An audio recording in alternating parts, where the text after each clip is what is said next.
Muy buenas noches, un abrazo y un saludo cordial a todos los amigos y a todos los hermanos que nos están sintonizando una vez más en un episodio de Frente a la Biblia. Hoy estamos en el episodio número 17. Sí, 17, episodio número 17 de Frente a la Biblia esta noche una vez más con todas las preguntas y todas las inquietudes que ustedes nos hacen durante la semana y que nos dejan también en los comentarios. Estamos muy expectantes con lo que vamos a estar respondiendo esta noche. Te invito para que tú escribas tus preguntas ahorita durante la transmisión en vivo. Escribe todas tus inquietudes, las preguntas que tengas acerca de la Biblia, sea cual sea, sencilla, fácil, intermedia, compleja, extraña, no importa, sea cual sea la pregunta que tienes acerca de la Biblia. Te invito para que la escribas ahora en tus comentarios, ahí lo dejes, cualquier inquietud que tengas o cualquier comentario que quieras hacer. Saludo a todos de manera especial esta noche. Hoy es 4 de abril, sábado 4 de abril del 2020. Los saludo de manera muy especial, deseando que todos estén en perfecta salud junto con su familia. Seguimos desde aquí pues transmitiendo de Frente a la Biblia hoy en el episodio número 17. Su amigo y hermano Norberto Díaz Granados, teólogo y catedrático en la Facultad de la Sociedad Bíblica Iberoamericana en Barcelona, España, en las cátedras de exégesis bíblica y arqueología. Damos gracias a Dios por esta oportunidad, y a todos los que van llegando a la sintonía le invito para que escriba un saludo, deje un comentario, de un corazón, un like, algo para saber que estás allí. Si tienes excelente audio y me recibes bien la señal, por favor escríbenos para saber y poder saludarte. Igual a todo aquel que llegue después de la emisión. Si tú estás viendo este video después que se haya acabado la transmisión en vivo y llegas a este video porque alguien te invitó, alguien te etiquetó o te lo compartió, igual puedes escribir tus comentarios, deja tus preguntas, tus inquietudes, porque nos encantaría responder y nos encantaría conocerte. Queremos poder colocarnos de frente a la Biblia una vez más esta noche para dar respuesta a múltiples interrogantes, y queremos también pues responder los tuyos, los que tú nos hagas durante la emisión en vivo de esta noche. Hoy vamos a comenzar con unas 3 preguntas que tenemos aquí. Tenemos 3 preguntas. Y la primera pregunta con la que vamos a comenzar esta noche nos las hizo Sandra Blanco desde Cúcuta. Y voy a leer el mensaje que nos escribió. Dice: hola, buenas tardes, mi inquietud es por qué en Génesis habla de animales limpios o puros y de animales impuros en Génesis capítulo 7. Además, se menciona el diezmo en el pasaje cuando Abraham tiene el encuentro con el rey de Salem. Creía que esto fue dispuesto en la ley. ¿Por qué entonces se menciona antes? Estaré atenta a sus respuestas. Gracias. Buenas tardes. Bueno, estas son las 2 preguntas. Parece que fuera una, pero en realidad son 2. Haciendo referencia a Génesis capítulo 7. ¿Qué era Génesis capítulo 7? Vamos a ver. Debe referirse a algún listado de animales limpios y de animales impuros. ¿Qué dice Génesis capítulo 7, por favor? Desde el versículo 1. Sí. Y Adonai Elohim dijo a Noé: entra tú y toda tu casa en el arca, porque a ti he visto justo ante mi presencia entre esta generación. De todo animal puro tomarás contigo 7 pares, macho y hembra. Pero del animal impuro tomarás 2, macho y hembra. Y de los volátiles del cielo, puros, de 7 en 7, macho y hembra. Y de los volátiles impuros, de 2 en 2, macho y hembra, para preservar la descendencia sobre toda la tierra. Ok, perfecto. Entonces aquí aparece una lista de animales puros, impuros, o Dios está haciendo referencia a cuáles son los animales impuros y puros, que luego aparecen registrados realmente en la ley que fue dada a Moisés en el Éxodo. La pregunta entonces, incluida la otra que habla acerca del diezmo, cuando Abraham tiene un encuentro con el rey de Salem, eso creo que está en el capítulo 14, tiene un encuentro con el rey de Salem, dice que Abraham le da los diezmos de todo a Melquisedec. Este es el personaje que aparece allí. Y entonces la pregunta es: ¿por qué aparecen un listado o por qué aparece la referencia de animales limpios y de animales impuros en Génesis? ¿Por qué aparece una referencia al diezmo en Génesis si fueron dos cosas que se decretan o se establecen de manera estatutaria, obligatoria en la ley que Dios le dio a Moisés. Esa es la pregunta, es una sola, con dos propuestas. ¿Qué dice el capítulo 14? Génesis capítulo 14. Desde el verso 17. Sí, 14, Después 17. que regresó, tras derrotar a Kedorlaomer y a los reyes que estaban con él, el rey de Sodoma salió a su encuentro en el valle de Sabé, que era la llanura del rey. Entonces Melquisedec, rey de Salem, que era sacerdote de El Elión, sacó pan y vino y lo bendijo, diciendo: Bendito sea Abraham por El Elión, poseedor de los cielos y tierra. Bendito sea El Elión, quien entregó a tus adversarios en tu mano, y le entregó el diezmo de todo. Ok, aquí aparece entonces Abraham entregando el diezmo de todo a Melquisedec. Y entonces la pregunta, reitero, es ¿por qué aparece una lista o aparecen los animales puros e impuros y el diezmo en Génesis, si fueron cosas que según nuestra hermana cree se establecieron a partir de la ley que fue entregada por Dios a Moisés en Éxodo capítulo 20? Bueno, hay dos cosas que tengo que decir al respecto. La primera tiene que ver con lo arqueológico, o con el orden, o con la forma en cómo fue escrito, o como fue escrito el Pentateuco: Génesis, Éxodo, Números, Deuteronomio, Levítico y Deuteronomio.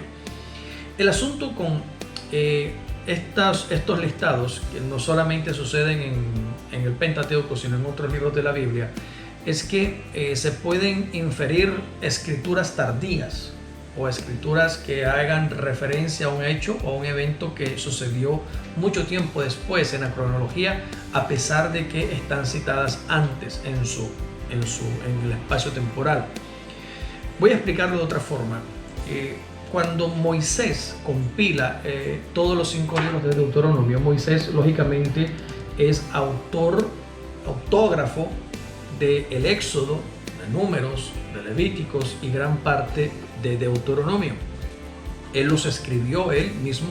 Sin embargo, el Génesis tiene que ser una recopilación por muchas generaciones de escritos y documentos que sí efectivamente llegan hasta las manos de Moisés.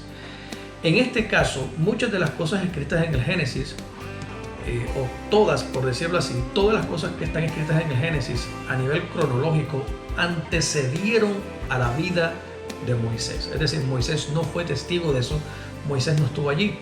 Sin embargo, él es el que compila el Génesis junto con los otros 4 libros que él sí escribe. Y cuando él arma entonces todo este compendio, este libro de 5 tomos, tenemos entonces sobre algunas particularidades, y es que hay algunas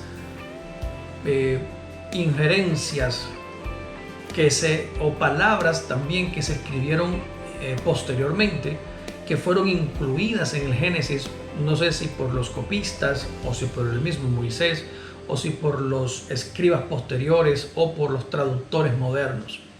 De cualquier manera, vemos un caso muy particular, y es el nombre de Jehová, que en la mayoría de las Biblias, por colocar un ejemplo, el nombre de Jehová aparece en Génesis. Sin embargo, Éxodo capítulo 4 dice que Dios nunca le dijo ese nombre a Abraham. Sin embargo, Abraham en Génesis le llama Jehová muchas veces. Inclusive aparece Jehová Jireh. Pero el mismo Dios, cuando se le revela a Moisés en la zarza y lo envía a Faraón en Egipto, le dice que por su nombre, Yahvé, jamás se dio a conocer a los hombres, sino que Abraham, Isaac y Jacob lo conocieron como El Shaddai. Entonces, esta palabra, este versículo poderoso, nos está mostrando cómo hay una gran incidencia y mucha mano, digamos así, muchas personas metieron sus manos para, quizá con una buena intención, dar una aclaración a quién se refería Abraham, o a quién se refería Noé, o Adán, o Abel cuando hablaban con Dios, y entonces colocaron el nombre de Jehová en Génesis, aunque el mismo Dios dijo que ninguno de ellos lo conoció con ese nombre, sino como El Shaddai.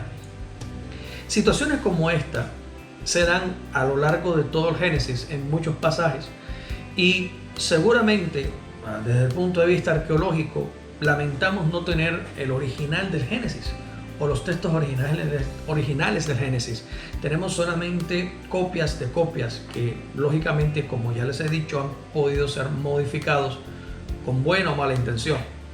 De cualquier manera, es muy factible, es muy probable que esta referencia de animales puros e impuros que aparece en Génesis capítulo 7 haya sido una aclaración del mismo Moisés o de copistas o traductores posteriores para referirse al listado de animales que entró al arca o que ellos suponen que entraron al arca. ¿Por qué hago esta alusión? Porque los enumera como animales puros e impuros, los cuales solamente fueron incluidos a partir de la ley como tales. Por otro lado, aparece también el asunto del diezmo, cuando Abraham le da el diezmo a Melquisedec, y el diezmo solamente aparece referenciado como ley a partir del Éxodo, de ahí en adelante, igual que las ofrendas y todo lo demás que tiene que ver con el sacerdocio y con el servicio en el altar. Arqueológicamente no tenemos manera de demostrar que realmente eso estuvo allí, porque reitero, no tenemos hasta el sol de hoy una sola copia original siquiera, o copia de las más antiguas del Génesis, sino solamente copias de copias tardías en comparación con la fecha en la que fue escrito este libro. Ahora tenemos otro aspecto, y es el aspecto espiritual, y todos sabemos por la misma escritura que lo que está creado aquí en la tierra es simplemente sombra de lo invisible. Y así como hay un tabernáculo en la tierra que fue erigido por Moisés por orden de Dios, Hebreos nos declara de que hay un tabernáculo celestial en el cual Jesús entró para presentar la sangre del sacrificio. Entonces hay un tabernáculo en el cielo en donde todas las cosas que fueron decretadas posteriormente en la tierra por la ley ya existían como ley en los cielos. El mismo sacrificio del Cordero ya existía en la ordenanza celestial aún antes de la fundación del mundo. Y por eso dice la Escritura que el Cordero fue inmolado desde antes de la fundación del mundo. Ya eso estaba definido, estaba establecido en la tierra, aunque mucho tiempo después fue cuando se decreta o se declara el protoevangelio a Adán y Eva, cuando le dice que la mujer tendrá un hijo y pisaría la cabeza de la serpiente, este hijo que tuviera la mujer. Entonces tenemos estas dos situaciones. La primera es que arqueológicamente no podemos determinar si realmente eso estaba escrito en Génesis o si fue una inferencia que se hizo posteriormente por parte de Moisés o por parte de los escribas que siguieron las escrituras más adelante, pero sí nos podemos aferrar a lo más lógico desde el punto de vista bíblico, y es que ese listado hubiera sido revelado de antemano por el mismo Dios a Noé, para que Noé eligiera los animales que tenían que entrar al arca de parte del mismo Dios, y por lo tanto sí aparecen registrados así. De la misma forma, el diezmo, al parecer, según el relato de Génesis capítulo 14, es algo que nace en el corazón de Abraham para dárselo al sacerdote y rey de Salem, reconociendo a Abraham en Melquisedec a alguien muy superior a él. Entonces, esa es una costumbre. El diezmo no es una costumbre única de Israel ni del judaísmo.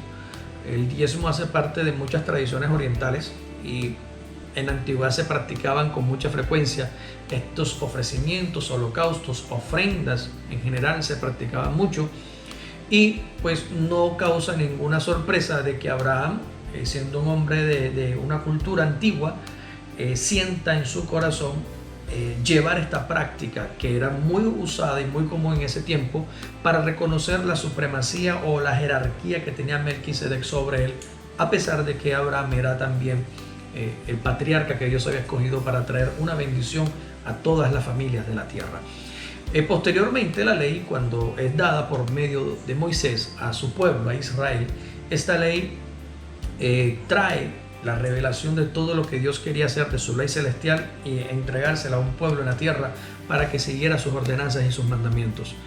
Esa es la razón por la que aparece esta lista en el pasado, y es la razón por la que Abraham da el diezmo a Melquisedec. Cosas que posteriormente aparecen referenciadas en la ley, pero que, reitero, ya debieron haber estado establecidas en el reino de los cielos como una ordenanza y un mandamiento.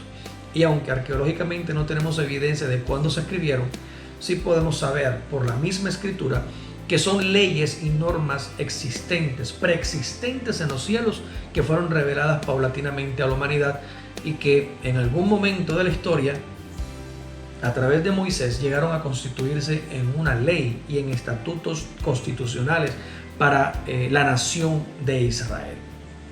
Bueno, no sé si queda alguna inquietud, si quedó alguna pregunta o alguna inquietud al respecto de la respuesta que acabo de dar. Me gustaría saber si hay alguien en línea, si hay alguien conectado por allí para que esté reportando sintonía o que esté haciendo algún comentario, pues me gustaría saludarle también. Y pues vamos a tomar un par de minutos para saludar a los amigos, a los hermanos que estén por allí conectados. Recuerda que puedes etiquetar a un amigo y compartir este video. Ahorita mismo solamente coloca @ y el nombre de tu amigo, de tu contacto, para que reciba la transmisión en directo en su propio perfil.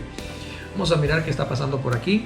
Aquí me acaban de pasar un saludo especial a Kelly Colmenares, en Cúcuta también, Alcira, qué bendición. Un saludo especial también para Karina Colmenares. Bueno, aquí tenemos una pregunta de Karina, vamos a leerla ahorita y vamos a tratar de darle respuesta también. Recuerda que puedes compartir con tus contactos el video de hoy. Solamente ahí en los comentarios escribe el nombre de tu contacto y envíaselo enseguida para que pueda hacer parte de la transmisión de esta noche. Tenemos una segunda pregunta, nos las hace nuestra hermana Alcira. Alcira nos está haciendo una pregunta y nos dice: ¿a qué se refiere cuando dice que sin santidad nadie verá a Dios? Número 1, porque por sus frutos los conoceréis. 2, porque yo muestro lo que tengo en mi interior. Entonces, si soy la misma de ayer, ¿qué sucede aquí? Porque el que está en Cristo es nueva creación. Podría tener aclaración a estos interrogantes. Bueno, esta pregunta que nos hace nuestra hermana Alcira, nos la está haciendo, la hizo haciendo referencia a un video de discipulado que subimos esta semana que pasó. Ese video no está aquí ahorita, no lo tenemos, pero lo voy a etiquetarlo ahorita, lo vamos a compartir, el video, para que usted sepa cuál es la enseñanza a la que nuestra hermana Alcira se refiere y por la que hace la pregunta.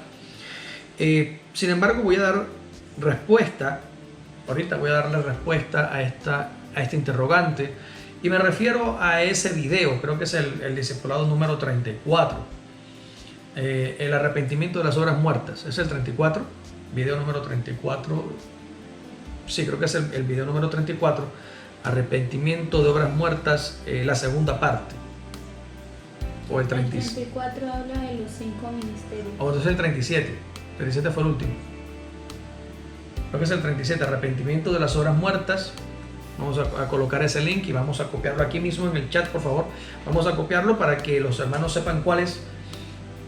Y de este video, de esta enseñanza del arrepentimiento de las obras muertas, la segunda parte, es que nuestra hermana Alcira nos pregunta a qué se refiere cuando dice sin santidad nadie verá a Dios, porque por sus frutos los conoceréis, porque yo muestro lo que tengo en mi interior. Entonces, si soy la misma de ayer, ¿qué sucede aquí? Porque el que está en Cristo es una nueva creación. Podría obtener aclaración a estos interrogantes. Bueno, para entrar en contexto, quiero decir que el video al que se hace referencia es un video de enseñanza del discipulado, que es el número 37 en la secuencia, y en ese video estoy explicando el arrepentimiento de las obras muertas, y puntualmente cuando llegué a la parte de la iglesia de Cristo, estaba explicando que de nada me sirve como creyente en Cristo querer justificarme o querer ser o pretender ser mejor que otro hermano en la fe porque coma o no coma un alimento, porque vista de una manera o porque vista de la otra, porque vaya a un lugar o no vaya, o porque haga ciertas cosas o no las haga. Dentro del contexto de las obras muertas, el confiar que por mis actos, que por mis hechos alcanzo justificación, o alcanzo el favor de Dios o alcanzo la gracia de Dios, es un error y es una gran obra muerta que la iglesia evangélica, que la iglesia cristiana hoy por hoy sigue amarrada y sujeta a esa cantidad de obras muertas que realmente no constituyen ningún beneficio y no constituyen ninguna bendición en lo absoluto para el que las practica. El apóstol Pablo se refiere a estas obras, a las obras que uno mismo pues establece como una religión personal, en donde someto mi cuerpo, someto mi voluntad, someto mis deseos a cosas que yo mismo considero necesarias. Y entonces coloco un ejemplo. Si yo pienso, voy a colocar un ejemplo, yo pienso que la música que alaba al Señor tiene que ser solamente la música gospel o la música de adoración, y considero que la música en ritmo salsa o ritmo merengue no alaba a Dios, y por ese motivo solamente canto al Señor en adoración, y siento que eso me hace mejor cristiano, estoy mal, es una obra muerta. Y al mismo tiempo, si veo a mi hermana o veo a mi hermano que está cantando salsa, una adoración o una alabanza a Dios en el ritmo salsa o en el ritmo rap o en el ritmo que sea, en reggae, en lo que sea, y le está cantando a Dios en otro ritmo, y digo que esa música no es de Dios y lo juzgo y lo tacho, entonces estoy cayendo o ya caí en una obra muerta que pretende en mi conciencia equivocada hacerme sentir mejor o más alto que el hermano que canta en merengue o que canta en vallenato o que canta en otro folclore. Esto sucede también con lo que como.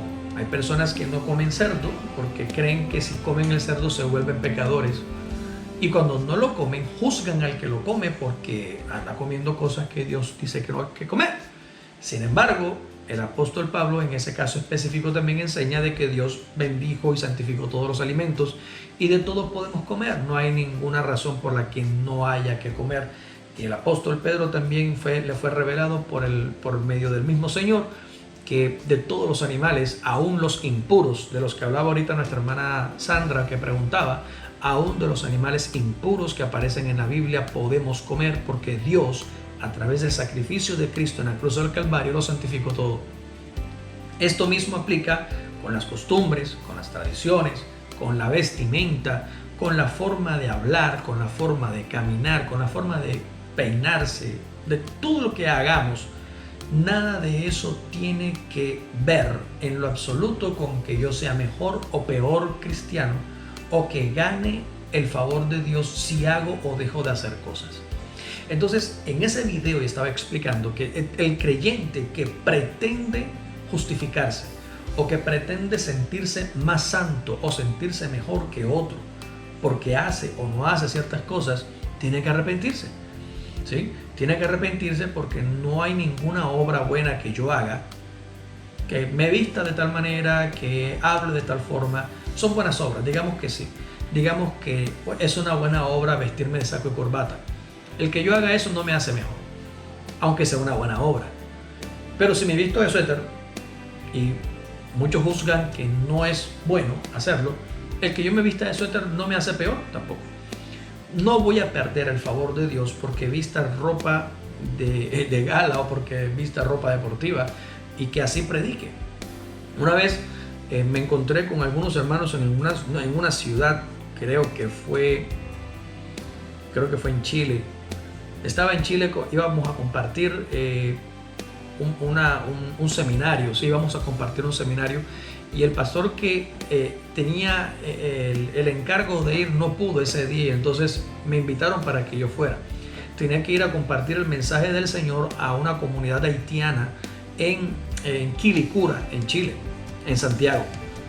Y cuando yo llegué allá, pues yo llegué con un jean, llegué con un suéter, y como 5 hermanos de los que iban conmigo, de los que me fueron a llevar en la camioneta, me juzgaron y me dijeron que por qué iba a predicar en un jean y en un suéter, si la predicación era santa. Y yo le dije, sí, la predicación es santa y yo no estoy pecando por vestir un jean y un suéter. pero en su imaginario ellos consideraban que predicar la palabra de Dios en jean y en suéter no era santo. Y entonces yo iba a contaminar el altar y yo iba a contaminar a la iglesia por predicar de esa manera. De todas maneras, ese día prediqué en jean y en suéter.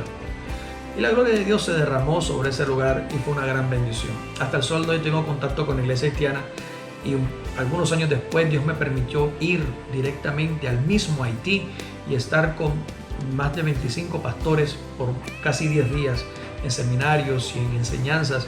Y vestía en jean y vestía en camisa y vestía en suéter y Dios se manifestó. Realmente hay muchas personas dentro de la iglesia que consideran que haciendo estas cosas van a ganar el favor de Dios y no es así. Ya el favor de Dios, si lo ganaste por gracia. No hiciste nada para ganarlo y no puedes hacer nada para perderlo, porque el favor de Dios lo conseguiste por la fe en el sacrificio eterno y único de Cristo Jesús.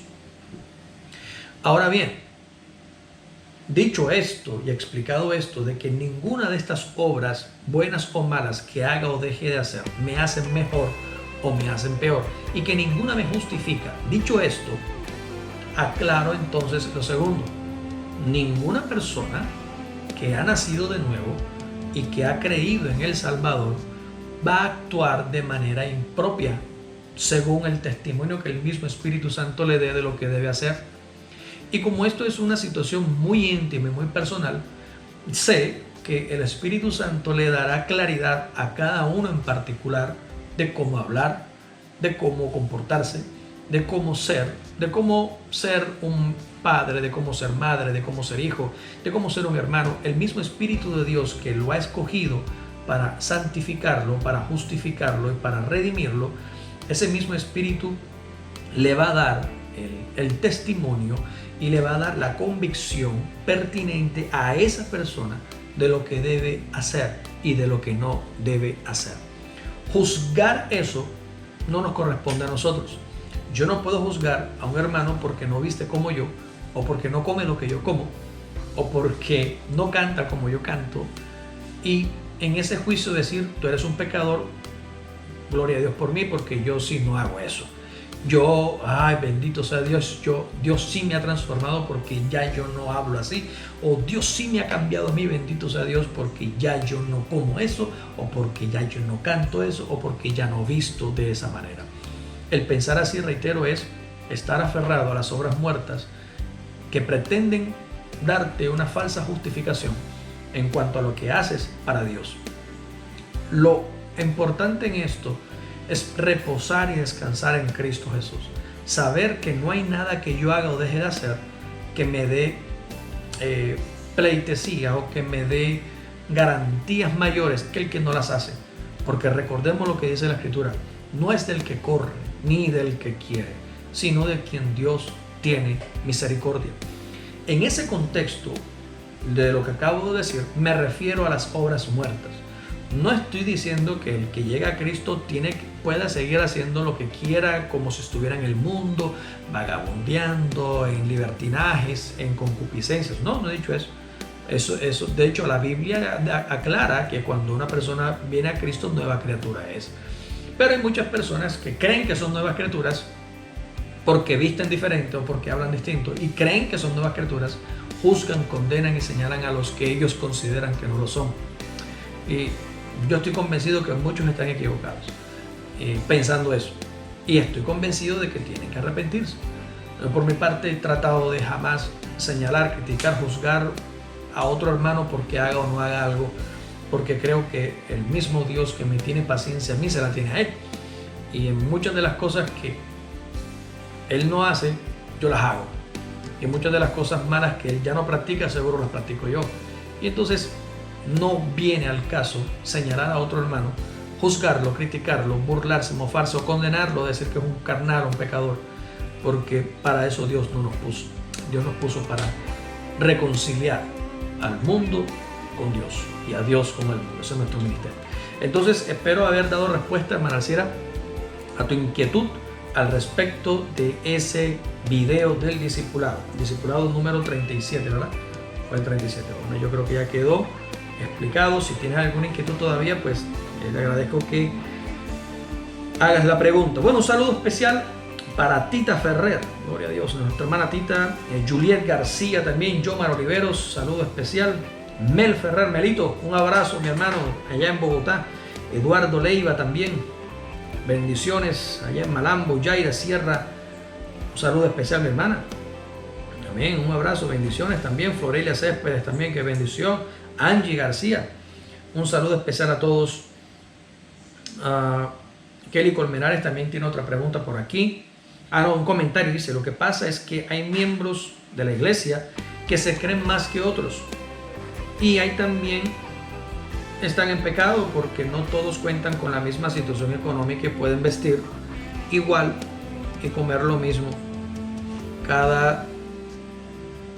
¿Qué dice ahí? Comer lo mismo, cada quien le sirve a Dios como puede y como quiere. Es mi pensar. Bueno, sí, realmente, Kelly, eso es una realidad. Muchas de las personas que juzgan a las otras por su forma de vestir, a veces no se ponen a pensar de que este hermanito no tiene de cómo comprar una mejor pinta. Yo he conocido casos de personas que quieren vestir diferente y no pueden porque no les alcanza la quincena. O comen o visten. Y entonces prefieren comer. Yo también prefiero comer antes de vestir. Y si mi ropa no le cae bien a muchos, pues le hago una invitación. Regálenme ropita y yo me visto de una manera diferente. Entonces, juzgar y criticar esto no tiene sentido realmente. No tiene sentido, hay solamente que descansar en el Señor y esperar a que Dios haga su obra y perfeccione su obra en cada uno como Él prometió hacerlo. Él prometió que la buena obra que comenzó en cada uno de ustedes, en cada uno de nosotros, Él la perfeccionaría hasta el final. Y esa es la esperanza que todos tenemos. Gracias, Kelly, por tu comentario. Tenemos otra pregunta, nos las envía Andrea Martínez desde La Guajira, al norte de Colombia. Andrea Martínez nos pregunta así, rapidito: ¿qué es tomar la Santa Cena indignamente? Esa es la pregunta de Andrea Martínez. ¿Qué es tomar la Santa Cena indignamente? Bueno, vamos a dar un tiempito a los hermanos que están ahí en sintonía, si quieren hacer algún comentario, si quieren decir algo, quieren agregar algo a lo que hemos explicado, a lo que hemos hablado esta noche, pues los espero para que nos den algún comentario.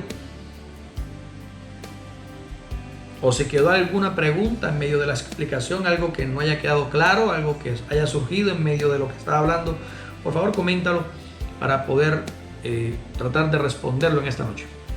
Está haciendo una temperatura bastante alta hoy, pero gran bendición.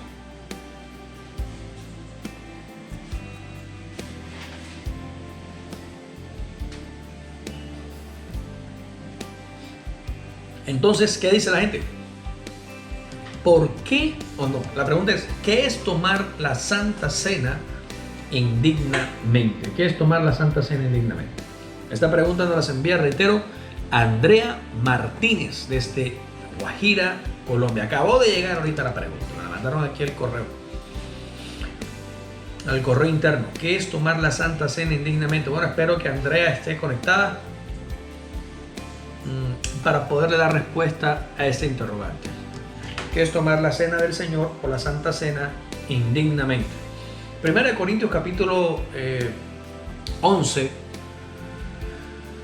del versículo, creo que es el 29. Vamos a mirar qué dice, por favor. 1 Corintios capítulo 11, verso 29. ¿Qué dice? Verso 27. De manera que cualquiera que coma el pan o beba la copa del Señor indignamente será culpable del cuerpo y de la sangre del Señor. 28. Por tanto, examínese cada uno a sí mismo y coma así del pan y beba de la copa. Porque el que come y bebe sin distinguir el cuerpo, juicio come y bebe para sí. ¿Es el 29? ¿Qué dice el 29 nuevamente?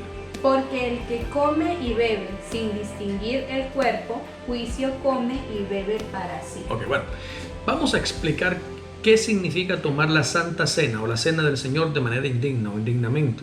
Hay un mito y de pronto me voy a ganar la antipatía de muchos pastores y de mucha iglesia, pero estamos de frente a la Biblia. Hay un mito bien grande, de hecho muchos mitos alrededor de la Cena del Señor, que se han sostenido en la iglesia cristiana evangélica hasta el sol de hoy y no tienen ningún fundamento y ningún cimiento bíblico demostrable, no existe. Uno de ellos, ejemplo, es que los niños no pueden tomar la cena del Señor. En ese sentido, si un niño come de la mesa del Señor, tendría que haberse muerto. Sí, porque come y bebe juicio para sí, porque según lo que la iglesia moderna evangélica enseña, los pastores y ministros, todos a nivel general, son muy pocos los que enseñan algo distinto, enseñan de que los niños no pueden participar de la mesa del Señor. Es decir, un niño no puede tomar la Santa Cena. Esto es un mito, realmente no aparece ninguna referencia bíblica que afirme que un niño no puede participar de la Santa Cena. No existe. Y si tú eres pastor, eres predicador, eres ministro y me estás escuchando y te enoja que esté diciendo esto, te pido por favor, de manera encarecida, que escribas un versículo bíblico aquí en el comentario en donde demuestres, por lo menos uno, en donde demuestres que los niños no pueden participar de la Santa Cena. Si lo encuentras y lo escribes allí, pues voy a tener que reevaluar mi teología, pero no creo que lo halles en una Biblia responsable y seria, no creo que lo encuentres. Entonces, esto es un mito, que los niños no pueden beber ni comer de la mesa del Señor. Otro mito es que las personas que no están bautizadas en aguas no pueden comer de la mesa del Señor. De la misma forma, invito a cualquier pastor, apóstol, predicador, maestro, querubín, serafín, arcángel que esté por allí, que escriba un versículo bíblico que diga que ninguna persona que no se haya bautizado en aguas no debe participar de la mesa del Señor. Ahí, escriban. Sí, al otro día me dijeron, ¿y usted por qué mete a querubines, arcángeles y serafines? Porque la Biblia dice que si un ángel del cielo viene y predica un evangelio distinto, sea maldito. Punto. Entonces, si hay algún ángel por ahí que tenga Facebook, si algún querubín tiene acceso y tiene perfil celestial y puede escribir un versículo aquí ahora que demuestre, que diga que una persona no bautizada no debe tomar la cena del Señor, si lo encuentra en la Biblia, pues me va a tocar reevaluar todo lo que he enseñado. Pero no lo va a encontrar, le aseguro que no. En una Biblia seria y decente, correcta, no la va a encontrar. Ese es el segundo mito. Sí, el segundo. El tercero, ¿cuál sería? El tercero sería que una persona en pecado no puede participar de la mesa del Señor. Que ningún pecador puede comer de la mesa del Señor. Yo digo, ¿y entonces quién la va a comer? ¿Quién va a comer la mesa del Señor si todos somos pecadores? Romanos capítulo 3, versículo 23 dice, por cuanto todos pecamos. Si usted no está incluido ahí, usted no es terrícola. Usted tiene que ser marciano o saturnino o lunático o de alguna otra parte, pero de la tierra no es. Todos los que somos terrícolas, todos los nacidos de mujer en este planeta Tierra, estamos incluidos en ese listado gigante de Romanos capítulo 3, versículo 23.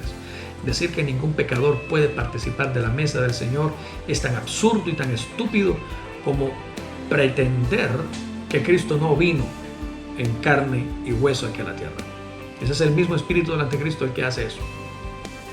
Ahora, para no entrar en tanto detalle, si los pecadores y los inmundos no pueden sentarse a comer en la mesa, explíqueme entonces la parábola de la cena que explicó Jesús en Mateo capítulo 13. Jesús dijo que había una gran cena y que invitaron a los nobles, a los dignos, a los que sí tenían las etiquetas, a los que juzgaban a los sucios y a los inmundos que no podían entrar a la fiesta. A esos fue los que Dios invitó. Pero todos ellos tuvieron una excusa y se negaron a ir. Se negaron a ir. Y entonces el Señor explica en la parábola de que el Padre ordenó al servidor, ordenó al mayordomo ir por las calles y buscar a los sucios, cojos, tuertos, mancos, a todo aquel que tuviera algún defecto, y lo metiera y lo sentara a la mesa, porque la mesa estaba servida. Si eso no le da luz a un ministro hoy del Evangelio para que se dé cuenta que enseñar que una persona sucia, pecadora, no puede sentarse a la mesa del Señor, si se atreve a hacer eso pasando por encima de las palabras de Jesús, entonces, hermanito, apague y vámonos, porque ahí no está predicando la palabra de Dios, está predicando otra cosa. Un mito, una leyenda, alguna otra historia inverosímil, algún paquito de Condorito estará predicando, pero la Biblia no la está predicando. Dicho esto, acabamos de tumbar el mito de que los niños, ni los no bautizados, ni los pecadores pueden participar de la mesa del Señor. Las tres son falsas. No hay un solo verso en la Biblia que diga que debe hacerse de esta manera. Ahora bien, entonces, si el ser niño, si el no estar bautizado y si el ser pecador no está prohibido en la Biblia, entonces si un niño come, si un pecador come y si un no bautizado come, no está comiendo de la mesa del Señor indignamente. ¿A dónde voy con esto? Que el pecado no me hace indigno, que el no bautizarme o el no estar bautizado no me hace indigno, y el ser menor de edad no me hace indigno. Entonces, ¿qué me hace indigno? Entonces, ¿qué es lo que me hace indigno? Es la pregunta. Pues ahí está, versículo 29. Por eso aterrizamos una vez ahí, 1 Corintios capítulo 11, versículo 29. ¿Qué dice? Una vez más. Porque el que come y bebe sin distinguir el cuerpo, juicio come y bebe para sí. ¿Cómo se come y se bebe juicio para sí? Cuando se come de la mesa del Señor sin discernir o sin distinguir el cuerpo de Cristo. Ahí no está hablando de pecado, no está hablando de bautismos y no está hablando de edades. Está hablando de que se come sin distinguir el cuerpo de Cristo. ¿Y entonces es eso a qué se refiere? Pues tiene que leer el contexto desde el versículo 15 al versículo 20. Ahí mismo, 1 Corintios capítulo 11, del versículo 15 al versículo 20, habla el contexto. ¿El contexto cuál es? Que la iglesia todos los domingos se reunía a disfrutar de la cena señorial, lo que se le llama hoy la Santa Cena. Y todos los domingos se reunían a comer y a beber. La iglesia del primer siglo comía, no era solamente un pedazo de pan, ellos comían alimentos. Esas cenas dominicales se les llama ágapes. Estas cenas dominicales eran donde la iglesia se reunía. Oiga bien lo que le voy a decir, para que a usted se le caigan esas telarañas de los ojos y se le salgan las cucarachas de la cabeza, de toda la mentira que muchos pastores han enseñado hoy en día y que persisten en permanecer allí, aunque no pueden sostener sus tesis falsas, no las pueden sostener. Todavía estoy esperando a un pastor que me escriba aquí ahora y no me ha escrito. Tengo años haciendo retos a los pastores para que me escriban 3 versículos que demuestren esas tesis y no he encontrado uno solo en todo el planeta Tierra. No lo he encontrado. Estoy esperándolos todavía. Entonces, como no pueden sostener eso, se aferran en el aire a una supuesta y absurda fe falsa, fe muerta, y llevan a un rito religioso a la iglesia a vivir en el error y en el pecado también, desobedeciendo las palabras del Señor. Y entonces pecan sobremanera, porque ellos mismos que prohíben la mesa del Señor a algunas personas están comiéndola con juicio y bebiendo juicio para ellos mismos, porque no están discerniendo el cuerpo del Señor.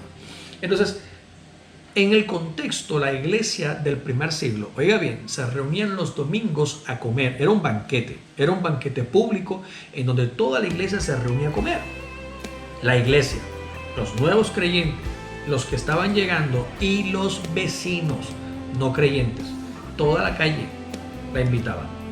Toda la cuadra, toda la calle, toda la manzana, todo el sector era invitado a estos banquetes que se les llama ágapes en la Biblia. Y por eso dice la Escritura que compartían el pan con sencillez, ¿sí? Compartían el pan de casa en casa, compartían el pan con sencillez de corazón, con alegría. Tenían todas las cosas en común. Y a medida que la palabra de Dios se predicaba, tenían el favor de todo el pueblo. ¿Cómo es posible que la iglesia de hoy no tenga el favor del pueblo? Antes le tienen rabia a los pastores y le tienen rabia a los evangélicos. ¿Por qué? Porque los evangélicos no comparten nada. Y los pastores no comparten nada. A nivel general, los pastores no quieren compartir nada. Los pastores nada más es pide, traiga, deme, ofrende, diezme, pacte. Todo es para ellos y los pastores no comparten nada. Pero la iglesia del primer siglo, dice la Escritura que las ofrendas que se recaudaban y y las donaciones que se daban en la iglesia la colocaban a los pies de los apóstoles. Y los apóstoles, habiendo suplido las necesidades de la iglesia, entregaban y repartían entre todos según la necesidad de cada uno. Así que los vecinos llegaban el domingo y comían gratis ese día. Era un ágape, era una cena de amor. Y todas las personas participaban de la mesa del Señor ese domingo. Así no fueran creyentes, así no estuvieran convertidos. Ese era el momento en el que toda la comunidad se sentaba a compartir y a comer y a beber. Bebían vino. Y muchos hermanos de la iglesia se embriagaban, quedaban borrachos de tanto beber vino. Y otros tenían la costumbre de ir el domingo a ponerse así pipones, se comían todo lo que había y no le dejaban a los hermanos ni a los nuevos que llegaban a comer, no les dejaban nada para comer. Y estas personas quedaban sin comida, estas personas quedaban sin qué beber, estas personas quedaban literalmente excluidas del banquete porque un dragón se comió todo. A estos dragones y a estos bebedores de vino que se emborrachaban es a los que Pablo les dedica los últimos versículos del capítulo 11 y les dice que eso no está bien hacerlo. Y les dice: el que tenga hambre, coma en su casa, llénese la barriga en su casa, y cuando venga el ágape, cuando venga la cena del Señor, a la cena señorial, cuando venga aquí a la iglesia a comer, comparta. No es llénese la barriga, es comparta. Beba en la casa y cuando venga aquí, comparte el vino con los demás. Porque si no compartes con tu vecino, si no compartes con tu amigo, si no compartes con el hermano nuevo, si no compartes con el que no se ha bautizado, si no compartes con nadie, sino que todo te lo tragas tú, entonces tú no estás reconociendo que Cristo también murió por tu hermano aunque sea pobre, o que Cristo también murió por tu hermana aunque no comulgue contigo en lo que hace, o que Cristo también murió por tu suegra, o que Cristo también murió por tu marido. No importa qué pleito humano tengas, tienes que reconocer que es de Cristo y tienes que compartir con Él la mesa del Señor y la copa del Señor. El vino y el pan tienes que compartirlo. Si no compartes con todos la mesa del Señor, si tú te la comes, tú estás comiendo y bebiendo juicio para ti mismo. Y eso es lo que significa comer y beber de la mesa o de la santa cena del Señor indignamente. Me hace indigno no reconocer que los demás también son del cuerpo de Cristo. Eso es lo que me hace indigno. El pecado no me hace indigno. El no estar bautizado no me hace indigno. Y el ser menor de edad tampoco me hace indigno. Lo que me hace indigno es no creer que Cristo murió en la cruz por él y por ella. Y por tanto, ellos también son parte y pueden acercarse a la mesa del Señor a comer y a beber junto conmigo. Esa es la respuesta para Andrea Martínez desde Guajira, Colombia, quien preguntó esta noche qué es tomar la Santa Cena indignamente. Bueno, entonces voy a subir.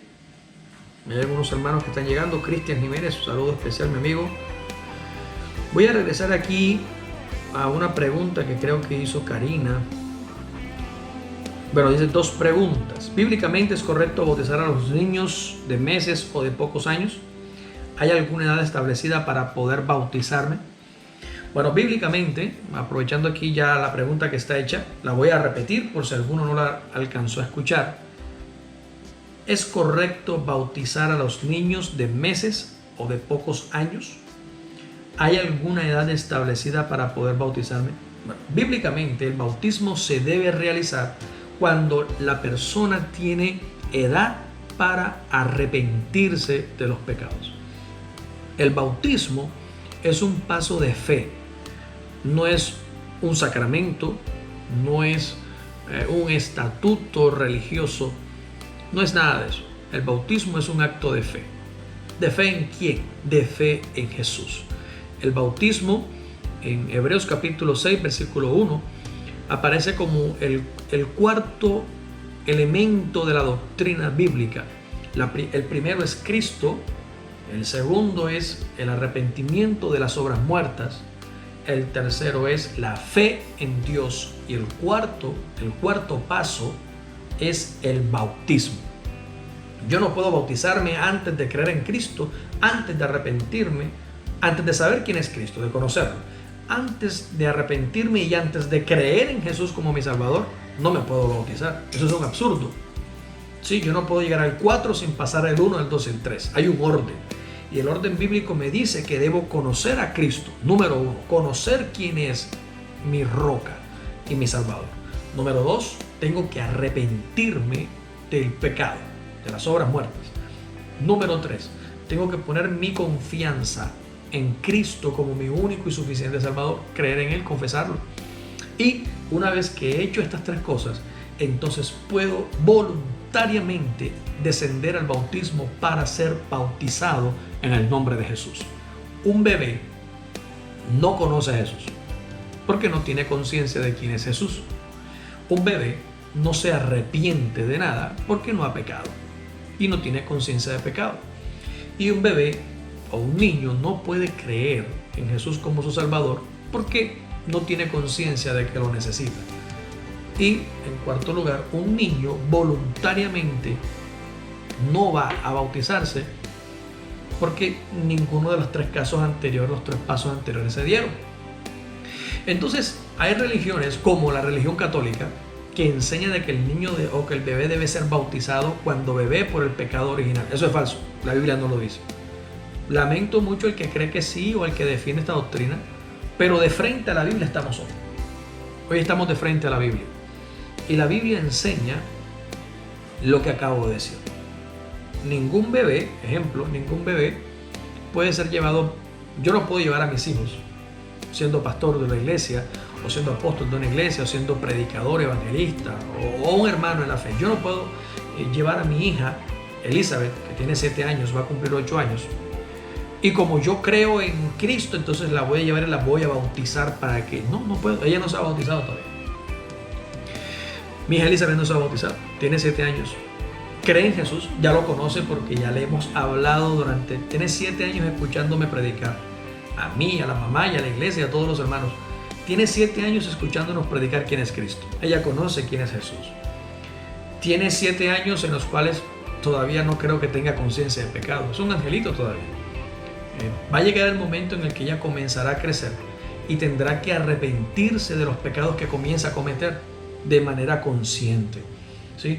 Llega una edad en donde el niño comienza a pecar, el niño comienza a mentir, sabe que no puede mentir y miente, sabe que no puede robar y roba, sabe que no puede ser egoísta y lo hace, y comienza a hacer cosas malas, y el niño comienza a tener conciencia de esa maldad. Cuando eso suceda en la vida de mi hija Elizabeth, que es la menor, ella tendrá entonces que decidir arrepentirse de eso y pedirle perdón a Jesús. Cuando tenga conciencia de pecado, mi hija Elizabeth, y tengo el ejemplo allí, no voy a coger otro, ella entonces, al sentirse pecadora, al sentirse que es sucia, es inmunda porque comenzó a pecar y necesita entonces ser lavada y necesita ser perdonada, entonces buscará a Cristo, al que ya conoce, al que sabe quién es, lo buscará y le pedirá perdón y le dirá: Jesús, quiero que tú seas mi Dios, quiero que tú seas mi Rey, quiero que tú cambies mi vida, quiero que tú me hagas una joven nueva, quiero que tú me restaures, no quiero ser inmunda, no quiero ser sucia, y vendrá entonces a los pies de Cristo. Cuando eso suceda, en la edad que ella tenga conciencia de pecado y de justicia y de juicio, cuando el Espíritu Santo tenga la facultad en su mente y en su corazón para redarguirla, entonces ella le pedirá perdón al Señor y voluntariamente me dirá: papá, yo quiero ser bautizada en el nombre de Jesús, para demostrarle al mundo que creo en Él y que necesito ser una nueva criatura. Cuando ella tome esa decisión, a la edad que sea, a los 9, a los 10, a los 11, a los 12, a los 15, a los 20, a los 50, a los 80 años, no sé a qué edad ella siente en su corazón la necesidad de ser salvada. Cuando ella lo haga, entonces será bautizada en el nombre de Jesús para que reciba el perdón de los pecados y entonces venga sobre ella el don del Espíritu Santo, según dice la Biblia en Hechos capítulo 2 versículo 38. Cualquier cosa que se haga por fuera de ese establecimiento bíblico es falsa, es antibíblica, es diabólica. De hecho, yo no puedo pasar por alto las palabras de Dios y asumir ritos y asumir celebraciones antibíblicas, porque todo lo que es anti la palabra de Dios, antibíblico, es anticristo, obligatoriamente es del diablo. Ahí no hay nada que hacer. Llámese la religión que se llame. Es como yo decir hoy que no, que porque Dios es amor hay que casar a los homosexuales. Porque Dios es amor. Eso es antibíblico. Gústele a quien le guste. No se puede. Y hoy hay muchos pastores en muchas iglesias que están haciéndolo. Están ordenando inclusive ministros que hacen parte del grupo LGBTI o LGBTQ. Es como si ordenara a un borrachón, o como si ordenara a una persona que practica la hechicería, o como si un brujo, un hechicero o un satanista se convierta en pastor de la iglesia cristiana. Eso no es bíblico en absoluto, para nada. Entonces, dicho esto, todo aquel que peca, y de hecho todos pecamos, necesitamos ser restaurados por Cristo y necesitamos arrepentirnos y necesitamos pedir perdón. Y cuando esos pasos se dan, entonces puedo bautizarme en el nombre de Jesús para recibir el perdón de los pecados y entonces ser lleno del Espíritu Santo. Eso está en Hechos capítulo 2, versículo 38. Con esto te respondo, Karina, no hay forma alguna que ningún niño y ningún bebé sea bautizado de manera bíblica. Todo aquel que bautiza a sus hijos siendo niños porque no sabe la escritura, pues yo lo único que quiero decirles es que eso no les sirvió de nada. El pecado original no se quitó, los pecados no se quitaron, Dios no lo recibió como su hijo, eso no pasó, lo engañaron, lo estafaron, le robaron la plata, y si pagó por la ceremonia, lo tumbaron el doble todavía. Entonces, yo creo que hay que ir a lo que dice la Biblia, así no nos guste, lo que dice la palabra es la única verdad, y esa verdad es Cristo. Juan capítulo 8, versículo 32, el Señor Jesús dijo: y conoceréis la verdad, y la verdad os hará libres. ¿Libres de qué? De la mentira, del engaño, de la estafa y de los demonios. Hay religiones que son sectas de demonios porque enseñan cosas que no están en la Biblia. Y entonces la segunda parte de la pregunta es: ¿hay alguna edad establecida bíblicamente para que uno se bautice? No, no hay una edad establecida. Lo que se necesita para bautizarse es tener conciencia de pecado y arrepentirse. Una vez que una persona tiene conciencia de pecado y se arrepiente, para voluntariamente recibir a Cristo en su corazón y decidir bautizarse, puede hacerlo, no importa qué edad tenga. Lógico que un niño de 5 años, de 7 años, como mi hija Elizabeth, todavía no los tiene, por las razones que ya les expliqué. Entonces, ese es el asunto. Espero haber respondido a la pregunta. Si hay alguna inquietud adicional, pues será extraordinario poder escucharte y saber si tienes algo más que decir. Aquí hice una pregunta, creo que de Yomar, que me pareció verlo ahorita. Caterina Betancur, un saludo especial, amor, también. Ana C. Pérez, también bendiciones, mi hermana. Bueno, aquí tenemos a Anamín Núñez también en línea, un saludo especial. Nuestro hermano Yomar está haciendo una pregunta, me pareció verla por aquí. Buenas noches. Se reunían sábado o domingos a hacer el ágape. Hermano Yomar, el ágape lo realizaban el domingo, el primer día de la semana. El primer día de la semana. El primer día de la semana, dice la Biblia, que se reunían a celebrar la mesa del Señor. Esto es domingo, no el sábado. El sábado no, el domingo, hermano Yomar. Hay una pregunta que hace Kelly también. Está haciendo otra pregunta. Dice: pastor, ¿por qué usted dice que ellos hacían la Santa Cena los domingos? ¿Cómo se sabe que era el domingo? Bueno, sí, acabo de responder. La cena se hace el domingo porque dice el primer día de la semana o el día del Señor. Ese es el día domingo, el día que Él resucitó. Por eso se sabe que la iglesia se reunía a nivel general como un solo cuerpo. Toda la comunidad eclesiástica se reunía a celebrar la mesa del Señor el primer día de la semana, esto es el domingo. El domingo. No sé si hay alguna otra pregunta, porque las que tenía aquí ya se acabaron.